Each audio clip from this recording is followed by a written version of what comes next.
Alright, what's up guys? Gonna be doing another trade review today. This is gonna be for March 21st, 2023. And I'm gonna be going over my trades first and then the overall tickers that I normally trade here on the left. Also to preface, yet again, like I always do, I'm a higher time frame trader that trades flags and pivot breaks. When I say higher time frame, I mean 15-minute, 1 hour, and the 4 hour. And yeah, that's pretty much everything I need to go over beforehand. So let's get into the first trade. So first trade was on Apple, and it was this 4 hour setup right here. It looked like it had some nice direction attached to decent consolidation. However, the issue with the setup was that it had a 4 hour prior to this and failed. So I should have taken this into account before actually wanting to take this trade, because usually when you see a 4 hour that fails, it's more likely that the next 4 hour will also fail. The patterns will repeat themselves. And you can see that when this trade actually was going through, it actually had a lot of trouble in the morning. Normally, the morning is the easiest for it to go because it has the most amount of momentum. So you can see that. Unfortunately, this is an L trade where we entered at 157.82. I was able to scale a little bit up here at 158, but majority of my position I had to take a stop loss on because it started to just get very steep, and I figured either the trade was invalidated or it was just a timing issue. And you can see on the 4 hour it actually ends up working out, but I think because a prior 4 hour had failed, it had a lot of trouble going in the morning. So yeah, it's just unfortunate. You just want to put yourself in better situations, and there are plenty of better opportunities that I should have just waited for instead of taking this trade, I think, seeing as though this 4 hour had actually failed, and it going into another 4 hour, I think is obvious to just stay away from this. Although it looks like it did work out nicely on the 4 hour. But yeah, so that was the Apple trade. Bit of an L there, but it's all good. You live and you learn. And second trade I took today was actually on Tesla, and this is a nice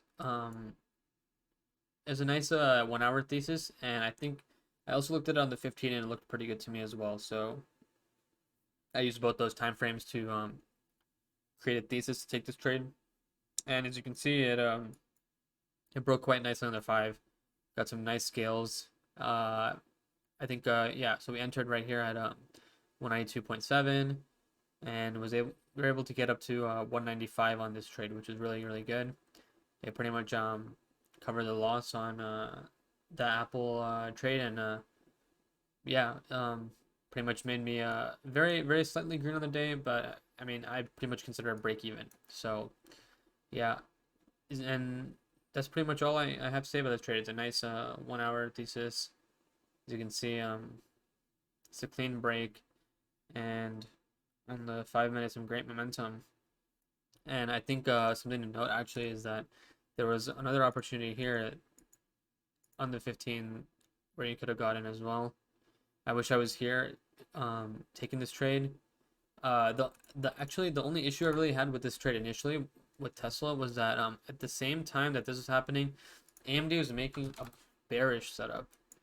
And if you remember from yesterday's trade review, we had something similar to where AMD was doing its own thing, had a flag break to the downside, and it failed. So I was watching this happen on AMD again, and I was thinking about cutting my Tesla position quickly to try to get into this, but I kind of hesitated because I felt like this is a repeat of yesterday. It's not clear one color direction, and I felt like this could easily just pop back up to VWAP, seeing as though there was a pop in the morning.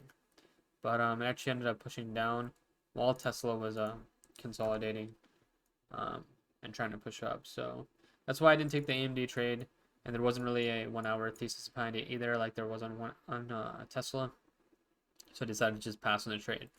Definitely would have yielded in a decent move for sure. Pretty much like 2.5 points essentially. But I think taking the L yesterday was enough for me. If you combine both of these two types of trades, where it's just doing the opposite thing of what context is doing, it's pretty much like a 50% chance of it working, right? Of course, like this looks much tighter, cleaner, right? Just a 3 bar. another push down, but you can't really trust it, right? Like you might as well just stay and do what take the trade that is telling you that has context behind it. As you can see that, yeah, this did move down, but it immediately popped right back up because context was bullish. So that's the reason why I kind of avoided that. It kind of like invalid. It's the criteria weren't fulfilled in terms of one color direction, and the fact that it wasn't backed by context made it so that I didn't want to trade it.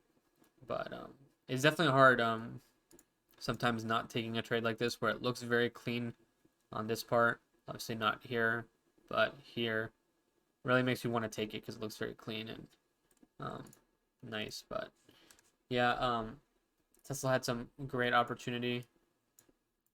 You can see that there's another pivot break here, another pivot break here. And I think this is the second one was also another 1 hour, as you can see, direction attached. And you can consider this candle as a pivot and then the break. So it was pretty nice. It yielded another like point right here almost. I think 1.5 almost. Which is pretty nice. Wish I was also here to take this trade as well, but unfortunately I was not at my desk. But yeah, it was pretty nice to see on Tesla for sure. And I feel like days like this you just gotta take advantage of it, and I wish I was able to take advantage of it more because definitely could have just been easily green based on like the clean and obvious setups, right? No need to rack my head and try to figure out a complicated thesis and then make the trade complicated. The simpler your thesis, the simpler the trade will be, is what I've found. But yeah, that covers the two trades that I took today and the trade that I was potentially eyeing on AMD. So just move through the tickers. Google looked like, wow, it had actually a nice consolidation for a pop. Very nice actually. It's like a 2-point move. Very nice actually. Something I'll try to note. Yeah, you can see on the 1 hour there's a thesis here. It does look it's a bit wicky here, but definitely does end up working out. It looks much better on the 15, I would say, than the 1 hour. But yeah, it's a pretty nice move right there. For sure. I think it would have been not horribly difficult, but somewhat difficult to stay in this on the 5 minute just because it slowly starts stepping up and taking its time, right? Like the time of entry that you would have taken this is 11:45 and the move ended at 1:25. So almost like a 2 hour trade you have to sit in essentially. Whereas like I like to take a lot of momentum based trades.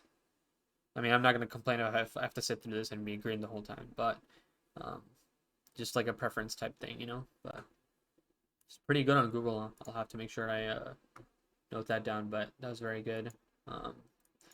Amazon, kind of similar to Google, but just not as good looking, in my opinion. Just no direction attached to this, just kind of like a consolidation break.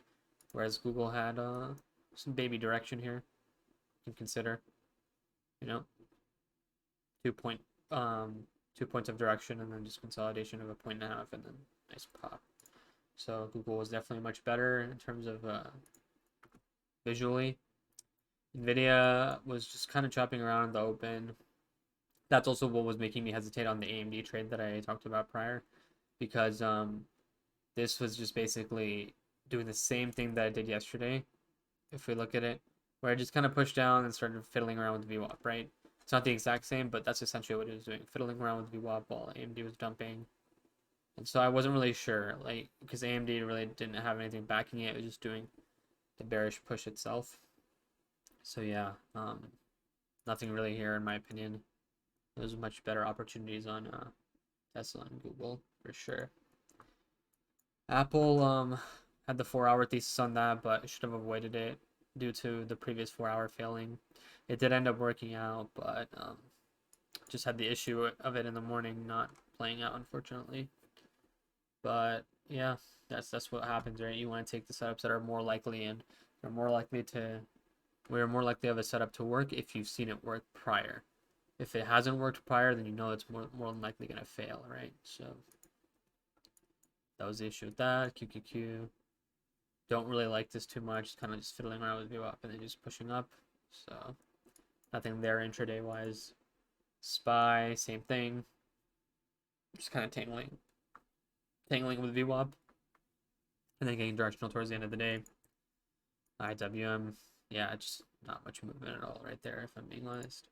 And then AMD just had that 3-bar, but I wouldn't have taken this considering the way it opened in the morning with the pop. This just kind of goes, it doesn't show me clear sense of direction, right? It's kind of like bullish then bearish, right? It's like I don't like this kind of price action for the flags that I like to trade. Yeah, it worked out here, but it's just something that I don't prefer because I'd rather just see clear one color direction of whichever side I'm gonna play. So this is just something that I dislike and what my criteria says to stay away from essentially. But yeah, that covers the day, March 21st, 2023. I believe tomorrow is FOMC, so gonna be a bit more patient and careful with my setups. I'm gonna try my best to. And yeah, we'll see what happens tomorrow. Hopefully you guys found this helpful. Like always, any questions you have, you can put down below. Appreciate you guys tuning in. And yeah, see you guys tomorrow. See ya.